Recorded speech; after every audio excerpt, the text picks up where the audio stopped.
Thank you so much for joining us today for this talk on climate change and mental health. We're very excited to be here with you today. My name is Marzina Buzanowska. I'm a PM&R pain management physician working in Columbus, Georgia in private practice. And my co-host is Dr. Kasia Gustav Rothenberg, who is a psychiatrist at the Cleveland Clinic. And we have nothing to disclose. These are our learning objectives for today. I will cover the first two, which is where I will first provide you with a very high level overview of the projected weather changes and extreme weather events as fueled by the climate change. Then I'm going to briefly describe the relationship between climate change and related weather changes and human health. And then I'm going to turn this over to Dr. Rothenberg, who will then focus on all the mental health issues and exacerbations of mental health conditions due to climate change. And then she's going to describe psychiatric symptoms specifically related to climate change. In order to understand why climate change is linked to worsening or even causing mental health conditions, we're going to start this talk by providing first a brief overview of natural disasters and weather changes that climate change is driving to make this point more clear to you. So natural disasters are broadly classified as biologic, geophysical, or climate related. And there's various categories under the climate related changes, and we're going to focus on a few of them today. Okay, next slide. So this is a figure from the New England Journal of Medicine article from 2013, which depicts the trend in the number of natural disasters between 1950 and 2012. What we're seeing here is that there were 3 times as many natural disasters between year 2000 and 2009 as there were from 1980 through 1989. And that growth is mainly driven by climate-related events, which accounts for nearly 80% of the increase. Another important piece of data in this graph that we're not going to focus on today, but I think is makes the point more clear to why we're talking about this, is the economic damage that is linked to natural disasters. And it adds further insight into why such events are so extremely traumatic. Okay, next slide. So what are the specific reasons that climate change is fueling such huge increase in natural disasters? And this is data that this audience is very familiar with, but I'm going to still make this point to you today in just a very few slides, a very brief overview, but it does illustrate the severity and the significance of this issue. Number one change is of course the increase in average temperatures, which are projected to increase between 2 and 11 degrees Fahrenheit, depending on the trends in emissions, as illustrated in the bottom figure. The top figure shows a world map with color-coded areas, where red indicates more than 90% chance that the future summer average temperatures will exceed the highest summer temperatures ever observed on record. The top image is a projection for years 2040 to 2060. And the bottom image shows projections for years 2060 to 2100. This is a very sobering illustration. And while it will have huge repercussions and a lot of consequences, just one of them is that by mid-century, that 815 million people at risk for hunger could double. So climate change is also causing many other events, such as rising sea levels, with projections being between 4 and 8 feet by the year 2100. While this will lead to flooding of coastal areas, there will also be flooding due to change in precipitation patterns inland. leading to, due to heavy precipitation that's projected to increase, the flooding is projected to increase by 40%, so almost half. When we talk about the US, that's mainly areas that are going to be mainly affected is Northeast and Midwest. Another major category of climate change fueled severe weather events and natural disasters are hurricanes, tornadoes, droughts, wildfires. Stronger hurricanes and tropical cyclones have increased at least 6 to 7% compared to what they would have been a century ago. And this data is from the EPA website. I wanted to pull very conservative data, make sure we're not really exaggerating anything. Interestingly, the EPA last update was in 2016, so, but the trends are very clear. Tornadoes and severe thunderstorms occur over much shorter time periods and the frequency is likely to increase. When you talk about droughts, during the latter half of 2012, more than half of the US land areas was covered by moderate or greater drought. In several states, that year was among the driest years on record. So this was a very, very brief few bullet points overview of why climate change is driving the increase in natural disasters to such a severe extent.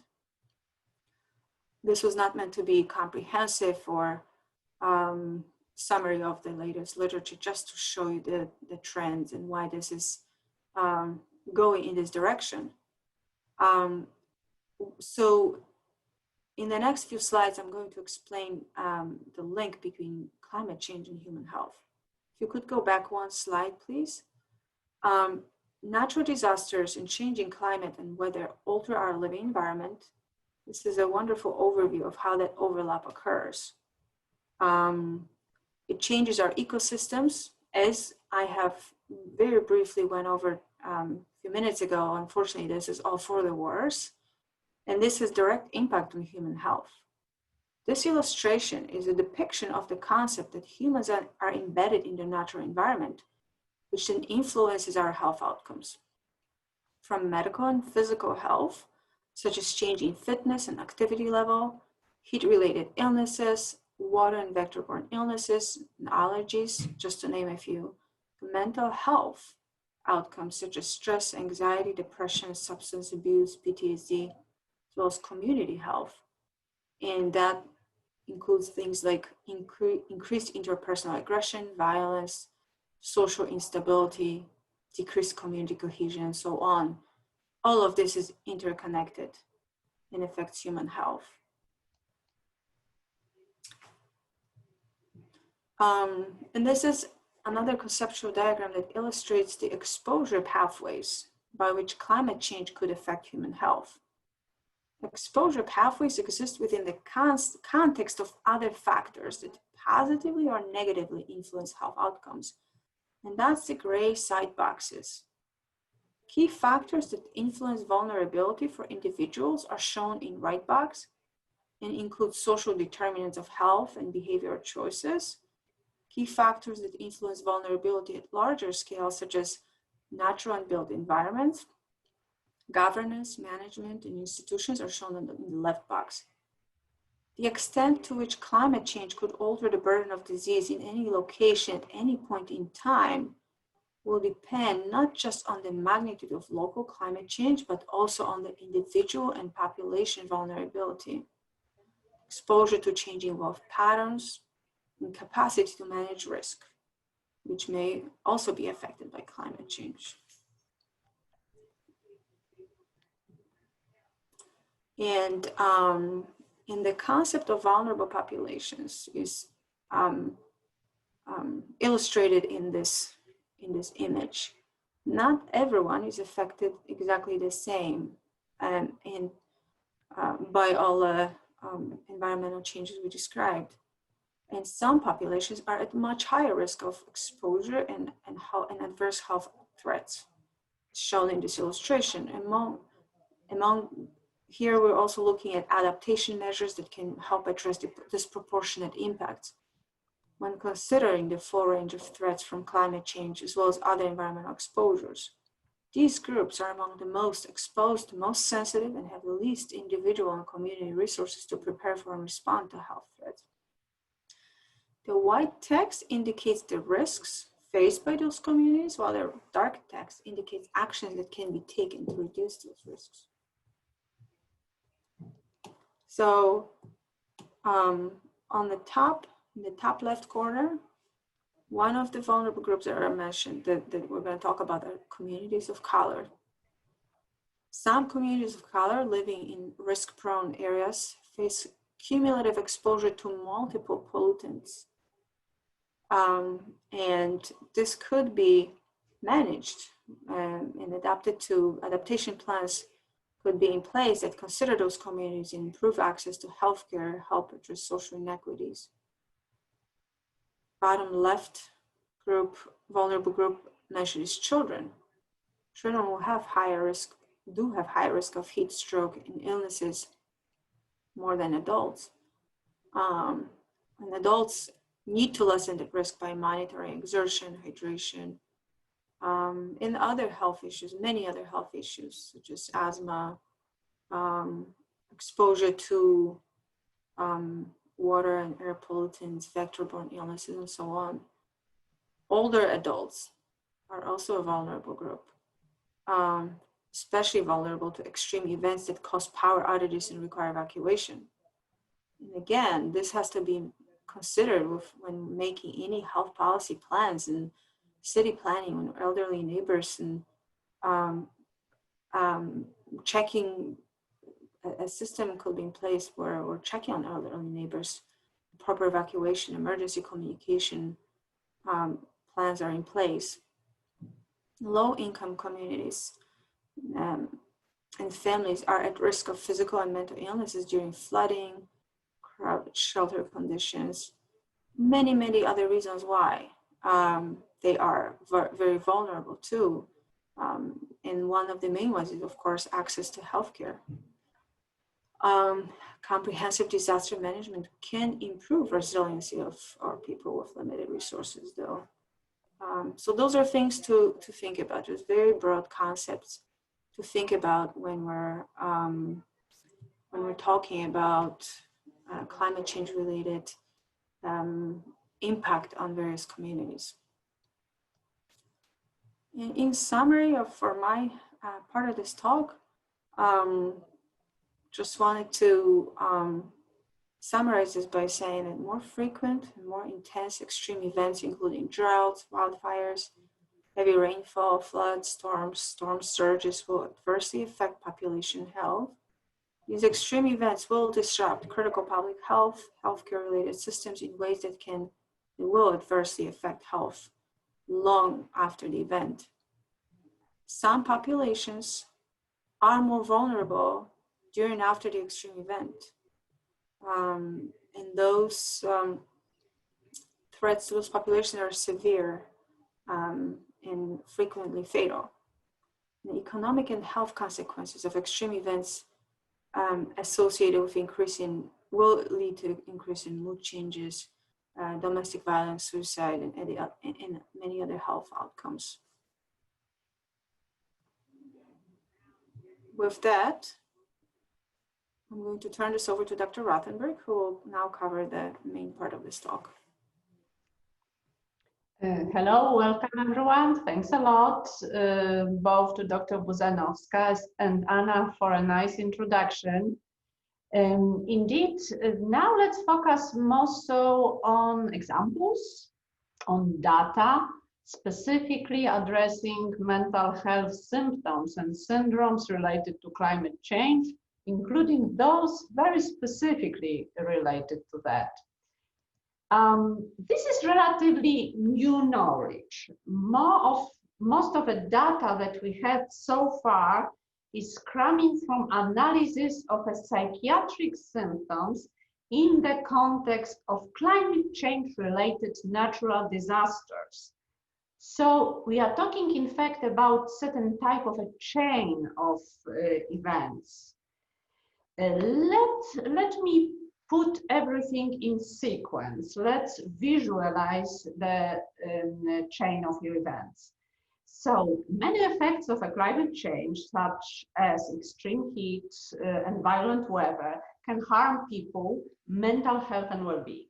Extreme weather, floods and fires can threaten, damage or destroy people's homes, communities and social networks. The threat, damage and destruction caused by climate change can cause increased anxiety, depression in many people, especially, how Dr.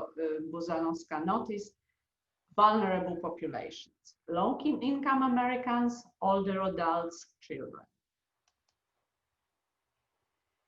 Now let's focus on some examples. Let me give you a couple from recent studies. All the psychiatric symptoms listed here: acute stress disorder, PTSD, anxiety, stress, depression, increased violence and aggression, and loss of community identity, all those were reported in the context of climate-related natural disasters. You probably follow my color code in pink. I underlined those which were most broadly studied, PTSD and depression. Let me start, however, with acute stress disorder. Acute stress disorder typically occurs up to 4 weeks after extreme traumatic event. It is characterized in general as dissociative symptoms, which may be similar to PTSD and very often continue into this condition. More detailed symptoms consist of sense of numbing, detachment, altered sense of reality, very strange phenomenon.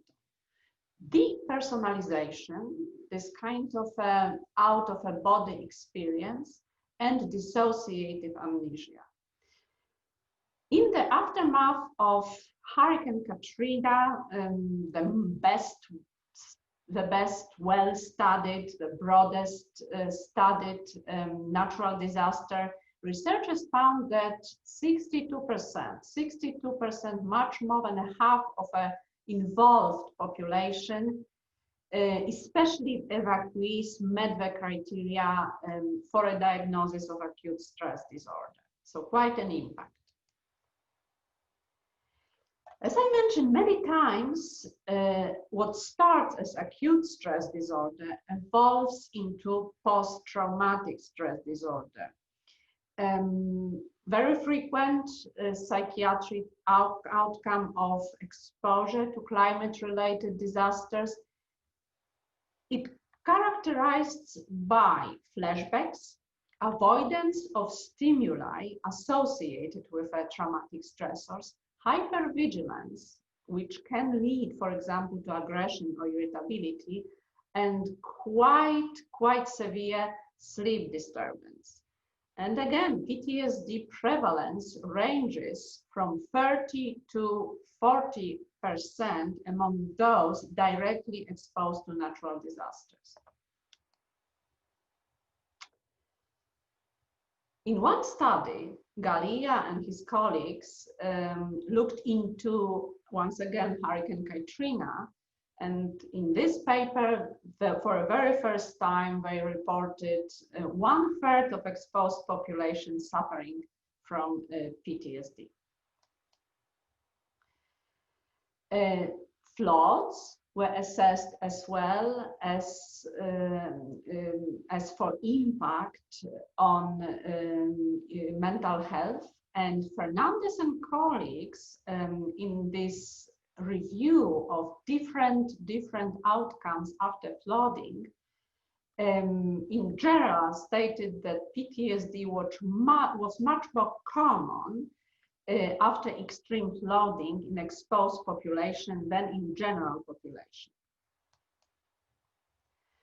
Another PTSD example in relation to something which is so vivid nowadays in our country, wildfires. 24% of those affected by wildfires, especially in California. This review study, a combination of data from a couple of different studies, was showing symptoms of PTSD more or less in 24% of exposed population. Now, what is really interesting as an outcome pointed to in this study is the fact that those symptoms persist for a long time.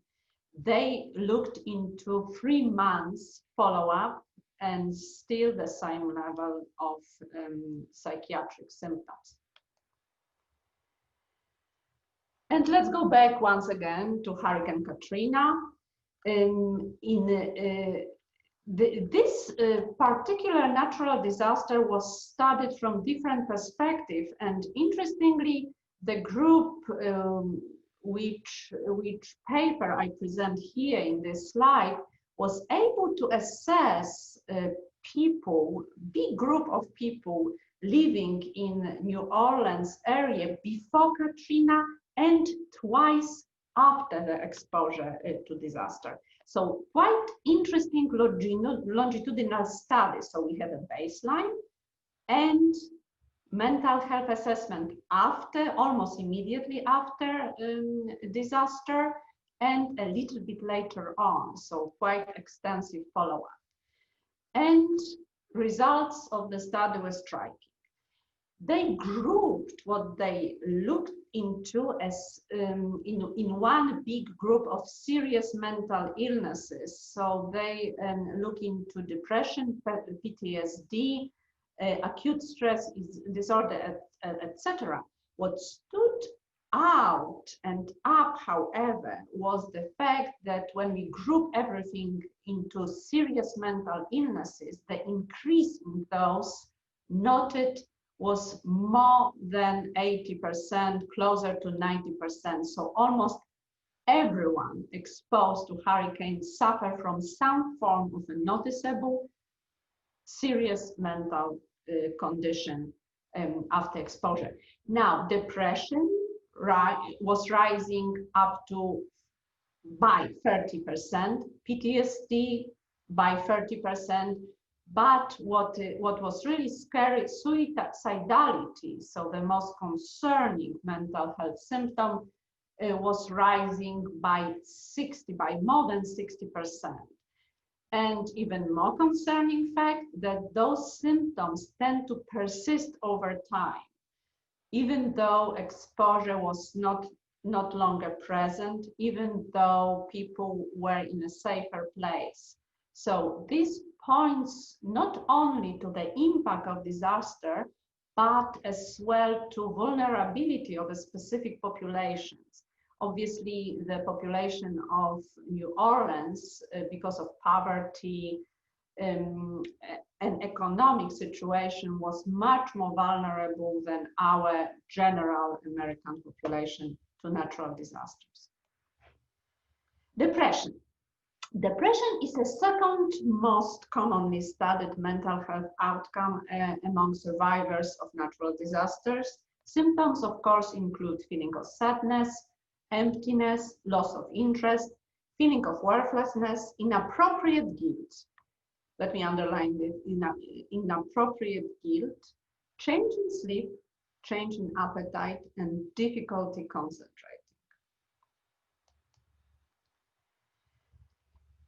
Goldman and his colleagues in this study looking into impact of climate change and depression and the context were wildfires and different natural disaster, especially wildfires. It's a Californian study. Once again, notice more or less 30% of population exposed exhibiting those symptoms of major depressive episode. And last but not least, anxiety. Different types of anxiety were noticed being on increase after exposure to natural disasters caused by climate change. Let me list a few: excessive worrying, restlessness, irritability, fatigue, difficulty concentrating, muscle tension, sleep disturbance, and panic disorders. All kinds of panic disorders, even some form of phobias would be induced by natural disasters. I'm going back to this slide because all the studies I presented briefly to you were analyzed by US Global Research Program in 2016, which led to a certain type of a resume pointing specifically to the most vulnerable population based on previous data, based on analysis of previously reported consequences of natural disasters. And let me repeat again. First on the list is displaced people and forced migrants, people who are losing their homes or they are on a trajectory of changing place of living. Second most vulnerable population would be those with pre-existing mental and physical conditions. And let me underline again, and I listed this as the first one, mental, physical conditions. Pre-existing mental conditions make people vulnerable to consequences of natural disasters. Third on the list, people of a lower socioeconomic status, children and young adults, and last but not least, which is very, very important in my line of work, older adults.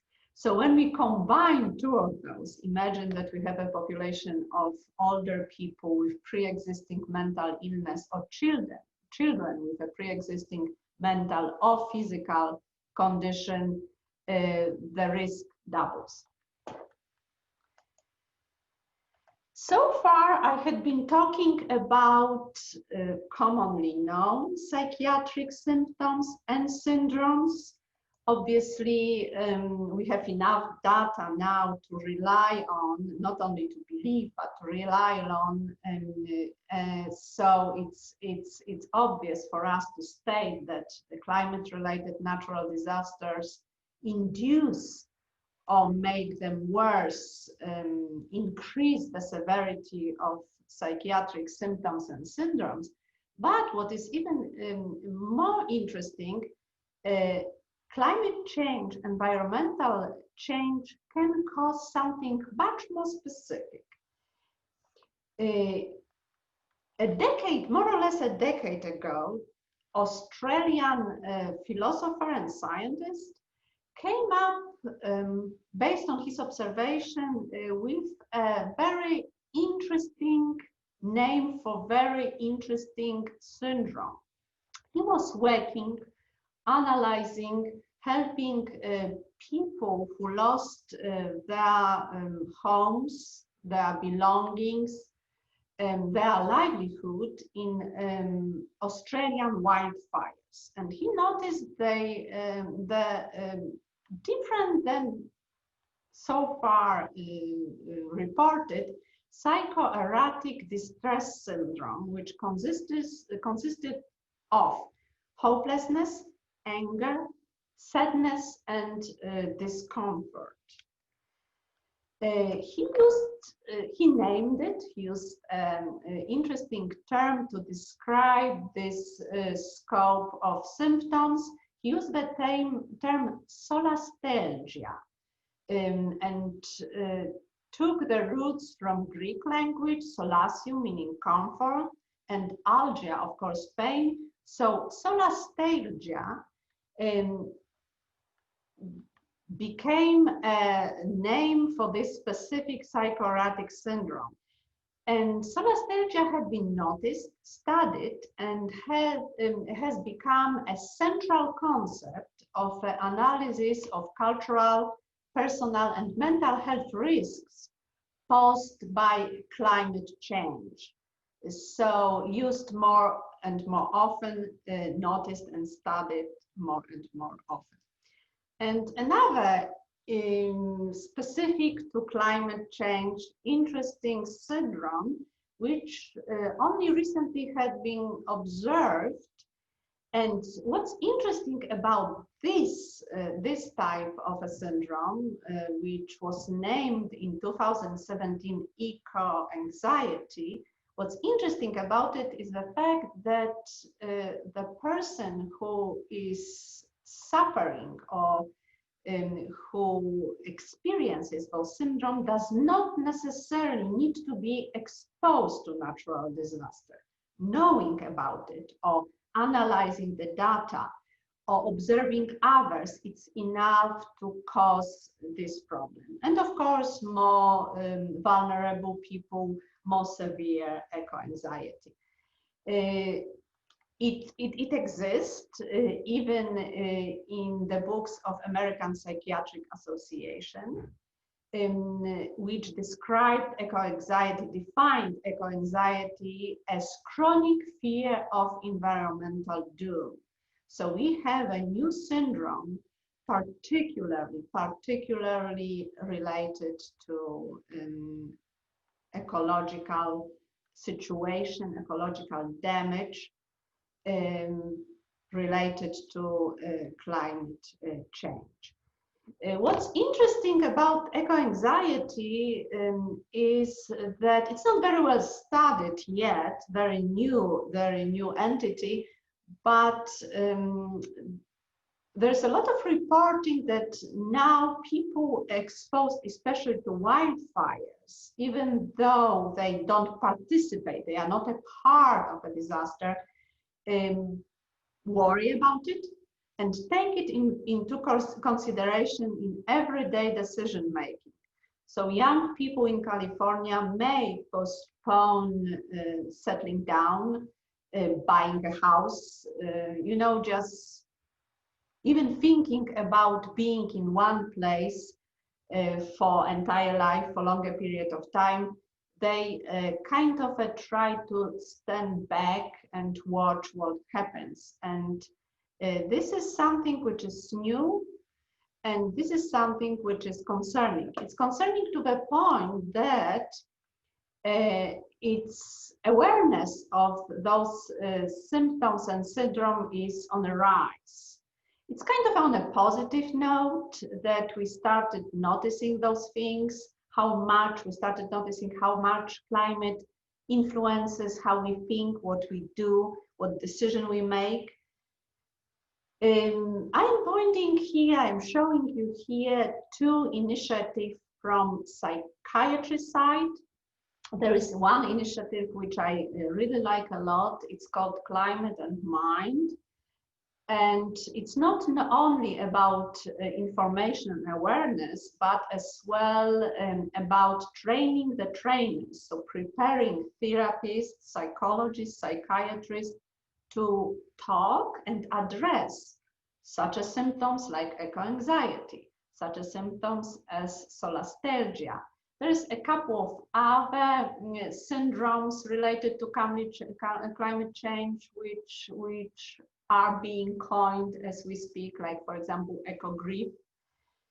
And another initiative, more on psychiatry side, Climate Psychiatry Alliance. Here you can find not only information, but links to training, links to specific techniques, how to approach especially eco-anxiety. I'm glad to report that awareness is on a rise even in my own institution, definitely in Northeast Ohio. Here in Cleveland Clinic, we have environmental sustainability professional staff engagement program. So we do have an interest in looking into those phenomena. And since I am about to wrap up, I wanted to end my talk on a little bit more positive note. And you might have already noticed my color code. I started using green here to underline what's important. because we are talking about disasters and this negative impact of climate change, which is obvious, especially in vulnerable population, but in the other end of a problem, we should be more aware of how much we need nature, how much nature can help us address different issues. We have to be more aware of positive impact of nature on our life. And here I'm giving you an example of a study which attracted my attention, which was showing that exercise, obviously good for all kinds of reasons for our body, the effect of exercise is much more prominent, much more beneficial if exercise is performed in nature, in natural environment, outside, not inside. And of course, the most interesting phenomenon related to a good impact of nature on us, I hope that everybody already have heard about something which is called forest bathing, Shimrin Yoku. New term, new philosophy, even not only a term, not only a syndrome, but philosophy which came to us from Far East, from Japan.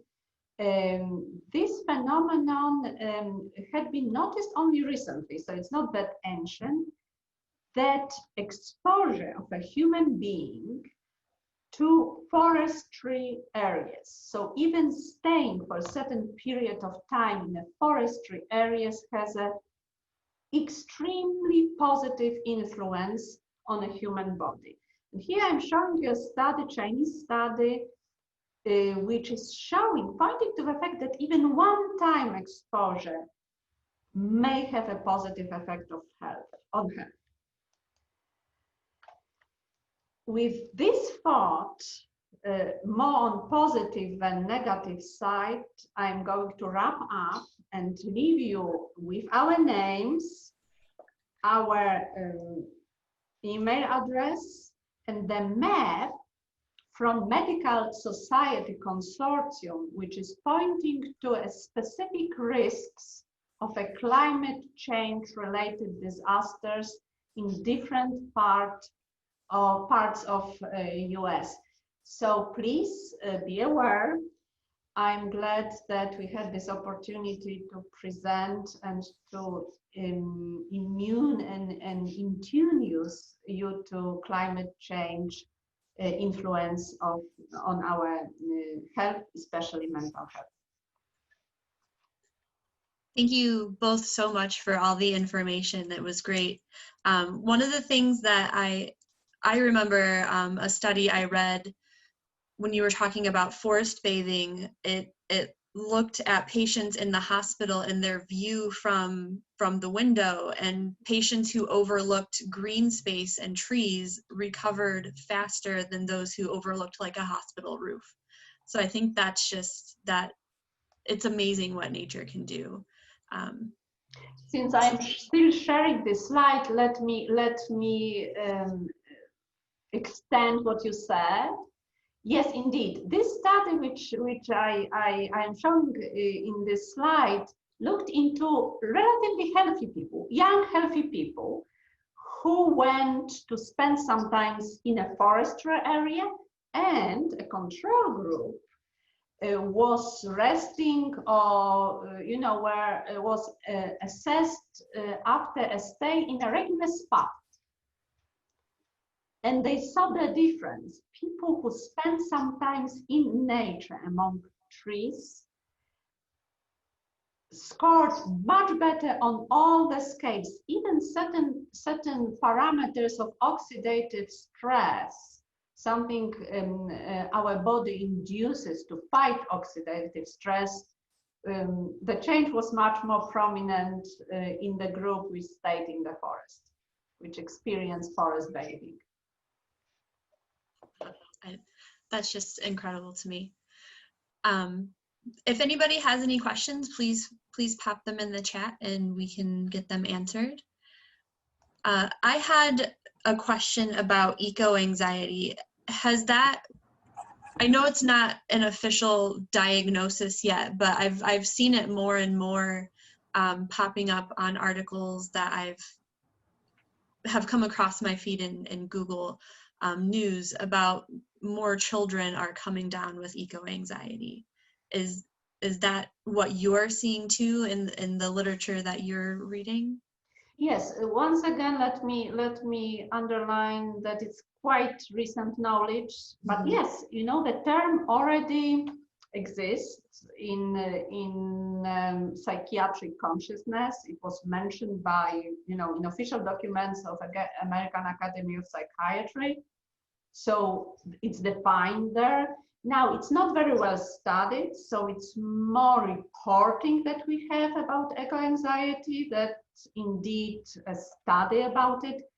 What's interesting and underlined by everyone is the fact that people may experience it even without exposure. So it's not per se driven by being a victim of natural disaster. So even knowing about it may induce this type of a worry. And what is even more important, influences people's decisions. So if it became some form of a concerning phenomenon that we know about, report more, well, we should probably study it a little bit more systemic way. Yeah, I think just the exposure, it's on the news more now, and I think kids are not having a filter as much from that type of thing. It's becoming more and more prevalent. So we have a question from Aruna. She would like to ask it via audio, so go ahead, Aruna. Hi, thanks everyone for taking your time to talk about this important topic. I was just curious about, obviously, you know, one of the biggest things we have to do is mitigate the effects from the climate change, but what else do you see needs, you know, do you see that needs to be happened at the systemic level, whether that's psychiatry or whether that it's like just in a healthcare setting to deal with these new anxieties and, you know, psychological effects we're seeing? Let me start with the most important part, because obviously we need to study it more, we need to know more, we need to not rely only on reporting, but to look into those phenomena more systemic way. And first step towards that would be awareness. And this is what I believe we are doing. We notice those things. And of course, next step would be maybe to define those phenomena a little bit better. And next step would be to study it, to look into it. Now, this is a big step. Well, climate related issues, those are big, large issues. They can't be done, you know, by one person. Those studies can't be like designed on a tiny budget in one person lab. Those are more environmental, ecological, epidemiological studies. So this requires a little bit more planning, thinking, better study design, including a lot of centers, and of course, money. Money should follow every good scientific research, otherwise it can't be done. But there is a huge step from knowing and being aware to, in fact, studying such a global phenomena like climate change related psychiatric or mental health issues. So we are in the beginning of a process. So awareness, and maybe getting ready for another step. And of course, well, usually those things are being started or driven by scientists, but the rest of the population has to follow. People have to be willing to be a part of a study like that. People will have to be willing to notice those phenomena for themselves. Our decision makers have to be in tuned and notice the need for such initiatives as well. So a lot of things that we need to do to be more, not only more aware, but to be able to help or mitigate certain phenomena.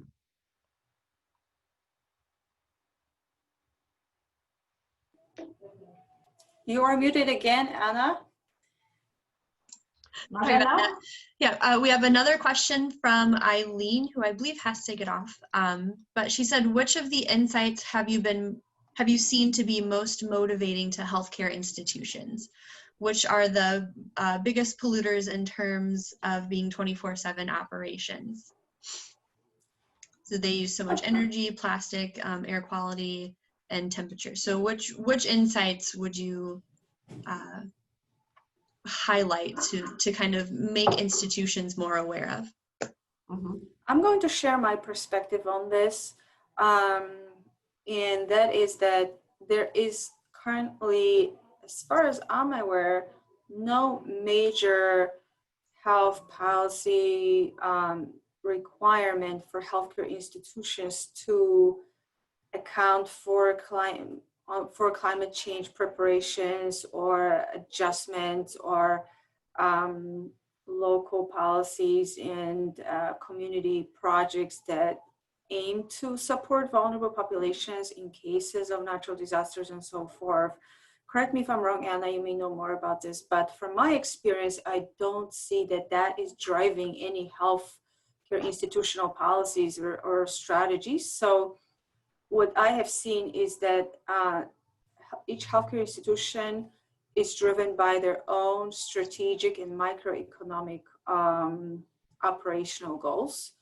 And in terms of how climate change affects their thinking, it seems that the priorities between the medical community and the trustees and sponsors are different.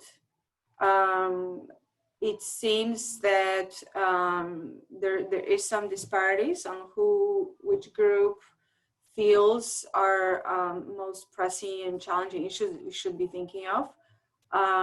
But typically the business goals tend to take precedence, and that is very locally determined. So each institution is going to be a little bit different.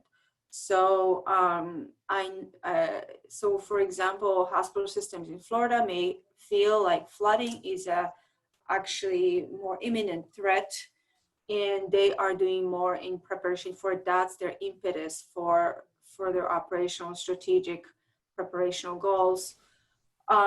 Northeast Ohio, one climate related impetus for preparation was potential increased risk for tornadoes.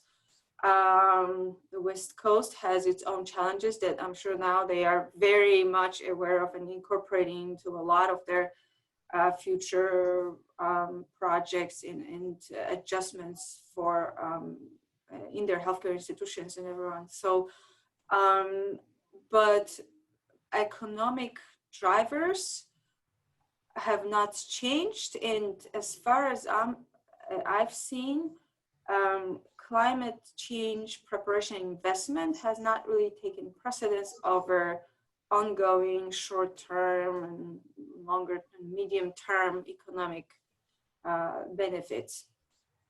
So that's my take on this. I hope that answered your question. Yeah, and just from my perspective, so I worked as a sustainability specialist for a Cleveland-based hospital system for 2 years, and definitely economic drivers were the key thing that ran our office. So if it wasn't going to save the hospital money and also be green, then we were kind of deterred from pursuing it unless it was cost neutral. So it just depends on the hospital system and how much buy-in you have from board members or the people at the C level of your hospital. I know the Kaiser on the West Coast is very into climate mitigation. They have many programs for climate mitigation, from built environment to what they purchase in their actual hospitals.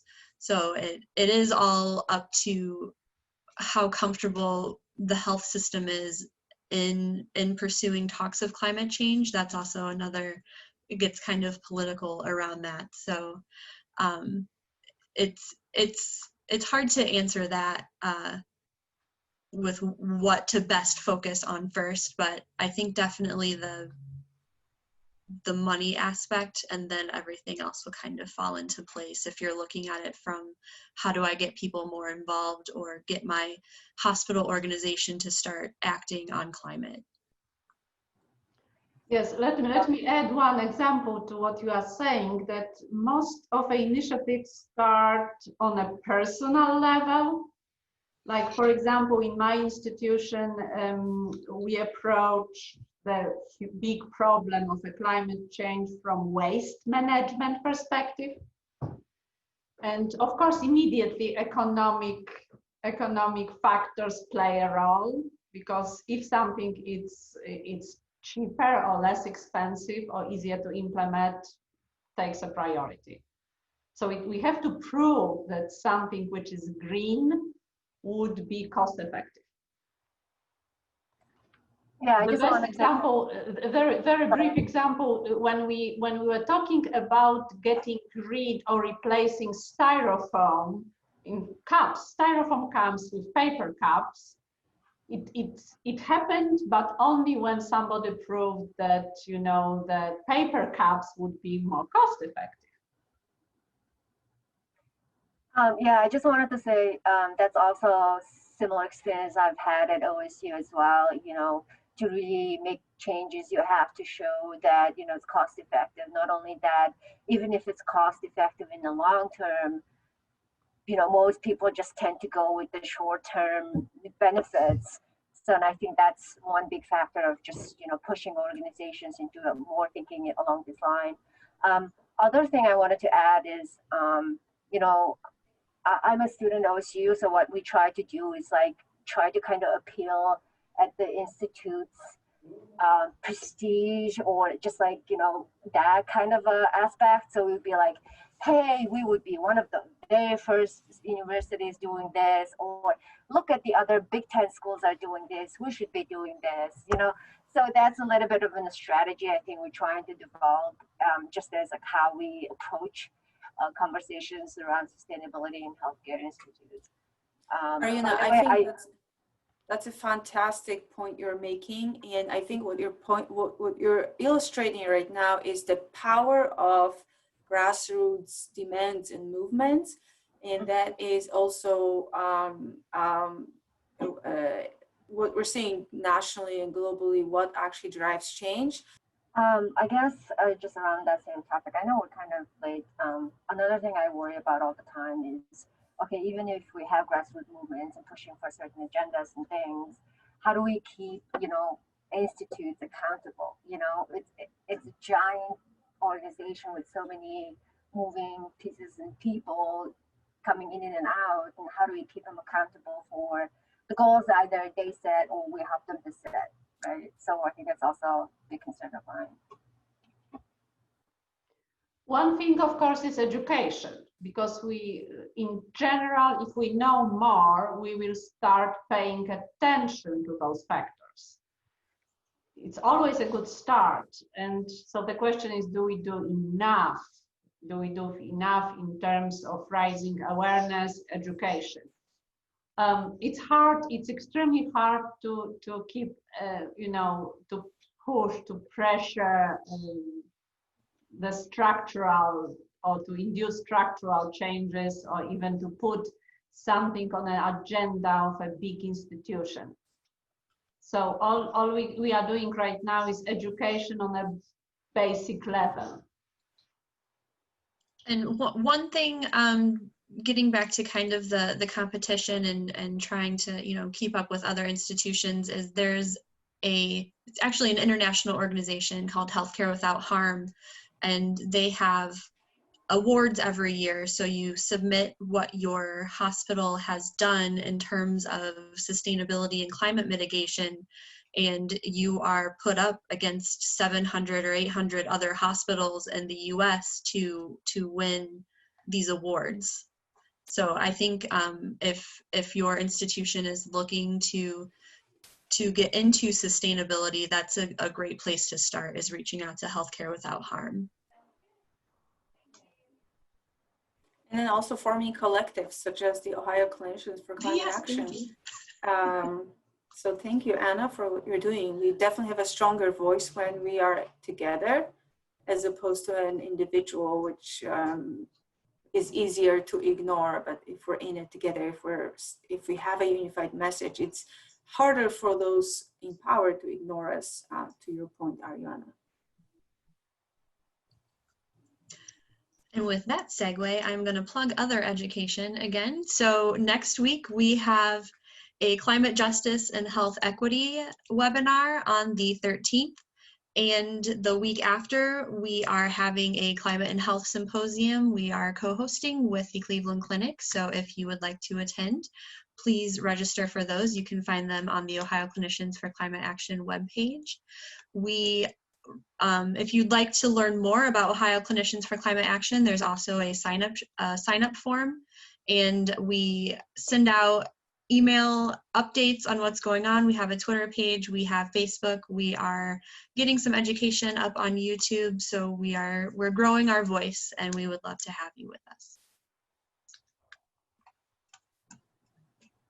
If there are no more questions, I will go ahead and end this. Thank you very much, Dr. Buznaska and Dr. Rotenberg. Thanks a lot. Thanks, everyone. Thank you. Bye-bye.